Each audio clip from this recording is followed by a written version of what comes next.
There's a lot of bad things that we can all say about California, but I tell you, it's not our amazing fruit harvest, that's for sure.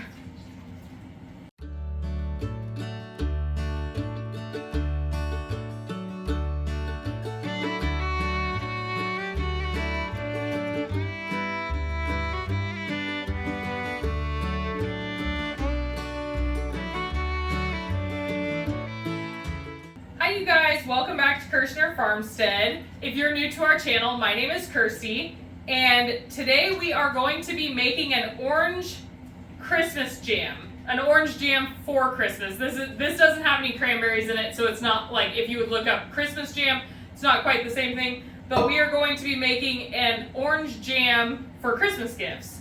So, we need 4 cups of juice. So I'm not sure how many oranges it is going to take to get that. We're just going to juice them until we have enough. I tried using our juicer and I just wasn't super impressed because I don't like the bitterness of the pith. That's one reason why I'm not making a marmalade, because our family just really isn't huge fans of marmalade. It's just way too bitter. And these are navel oranges that we are using today. We are coming into citrus season in California. The mandarins have already hit the stands. They're amazing. We love our local mandarins. And the oranges and grapefruits and lemons come a little bit further into the season, but we're starting to see them show up. That is one thing that we are blessed here in California with, is almost year-round fruit. There's pretty much some sort of fruit that's ripe around us here in the Sierra Nevada mountains, starting with cherries in the really early spring, late winter, early spring, to plums, apples, pears, citrus, and then pomegranates. Pomegranates are another winter one. So right around the time that mandarin season is ending, we're getting cherries. There's a lot of bad things that we can all say about California, but I tell you, it's not our amazing fruit harvest, that's for sure. Okay, you guys, so it took 12 medium-sized oranges to get, I did a little over 4 cups because I wanted to strain it out. I'm just getting like the big chunks. I'm gonna let some of the pulp go through, but I didn't want this. There were a lot of seeds in these oranges, so it's funny, you'll see citrus or just fruit harvest in general. One year there will be like a ton of seeds in the fruit, and then the next year there's no seeds or hardly any seeds. I always forget I have this, and it actually came with this strainer. I think I got most of it out already though. Okay, you guys, it is time to put our ingredients together. We have 7 cups of sugar. This is not a low sugar recipe, okay? We have our 4 cups of juice. Look at that. It came out to exactly 4 cups of juice. I got lucky. We have a 1/4 cup of lemon juice. Make sure that you use only store-bought lemon juice because it is the right pH. If you would like to use fresh squeezed lemon juice, just make sure that you use a pH reader to make sure that it is the correct acidity level, okay? All right, so we're gonna stir this up and we are going to wait for this to come to a boil. And then we are going to boil it for exactly 1 minute. And then we are going to add the pectin and we are going to let it come back to a boil and boil it exactly 1 minute again, okay? Like, do not pass go. It has to be exactly 1 minute, okay? At this point, guys, I have also gotten my water bath canning pot going. It is going to be boiling when we start the canning process. All right, you guys, now we are going to set a 1 minute timer and let that boil for exactly 1 minute, okay? And it has to be a rolling boil that cannot be stirred down. See how it's still boiling rapidly even though I'm mixing it?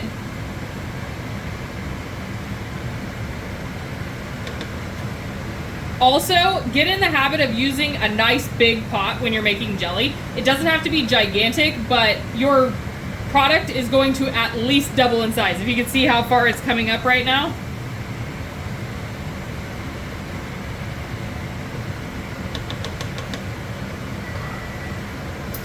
I am actually going to switch to my stainless spoon because of the adding the pectin in. You have to stir it the entire time, and I don't want to burn my hand. Sometimes it can get a little hot.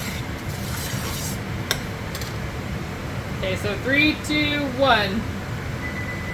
Now we are going to add in 1 pouch of Sure Gel Certo liquid pectin. Add in the entire pouch. Stir it well. See how it drops down a little bit there? Now, 1 minute. And it's boiling, okay? Stir it the entire time. Do not walk away from this, you guys.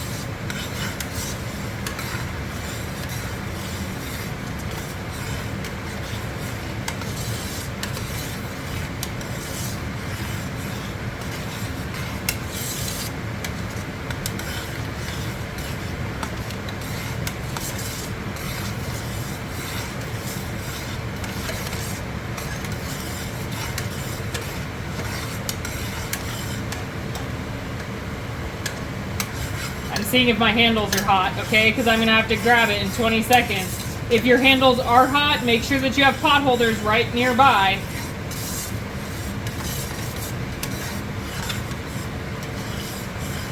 It's good to use a heavy bottomed saucepan to prevent the bottom of your jelly from burning also. All right, there we go. Off the burner. All right, you guys, so we are going to be hot packing today, all right? That means that our product is hot, our jars have to be hot, and our water bath canner has to be hot, okay? Now, there's a little bit of foam on the top of our jelly, so I just kind of pushed it out of the way. I'm not really concerned about it, but if you don't want discoloration at the top of your jars, then you can scoop it off first. Other people also do like to put a pat of butter into, that's like a definite old school canning trick, is to put a pat of butter in your jelly to prevent it from frothing. However, I have people that are non-dairy in my family, so I choose to not do that to make sure that just all of, if it doesn't have to have dairy in it, then I don't put it in there.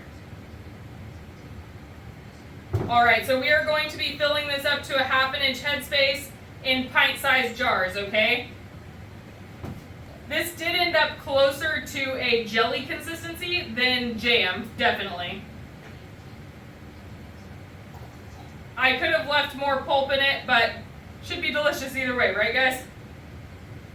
I'm probably going to take the rest of those oranges back there and do a second batch of this with it. Justin found an orange cream cheese bread recipe that looks delicious that I think that I'm going to have to try to make.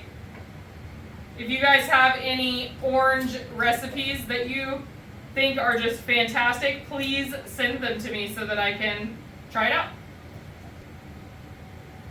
Now, I always like to have a 8-ounce jar with my pint-sized jars when I'm doing jelly, just for this purpose, okay? I don't have enough jelly in here to fill a pint, but I do have enough to fill an 8-ounce, just exactly enough.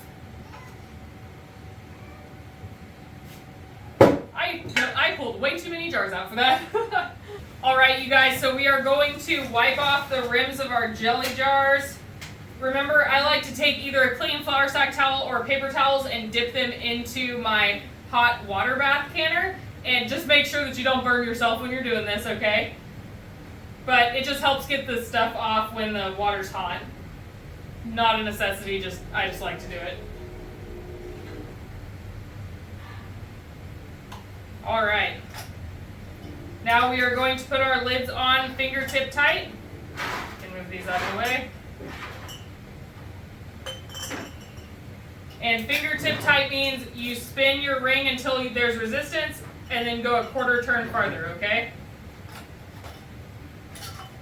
All right, now we are going to get these into the our water bath canner for 15 minutes for our elevation, okay?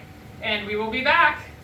All right, you guys, so our orange jelly is done. Now, we had a little bit of a mishap here. I did not check this jar, and it had an imperfection, or it wasn't heated up properly, because it just goes to show you that even when you will hot pack and you have a hot product in hot jars and a hot canner, sometimes thermal shock can still happen. It can also be from an imperfection in the jar. There could have been a nick, or it got dropped too many times, or I canned it too many times, you know? Who knows? But I just have to show that because I want to be honest about the fact that sometimes it doesn't always go right, right? Okay, well, I hope that you guys enjoyed this video. If you did, I hope that you will like and subscribe and share this video with all of your friends. And I hope, as always, that you guys have a blessed day. All right, bye.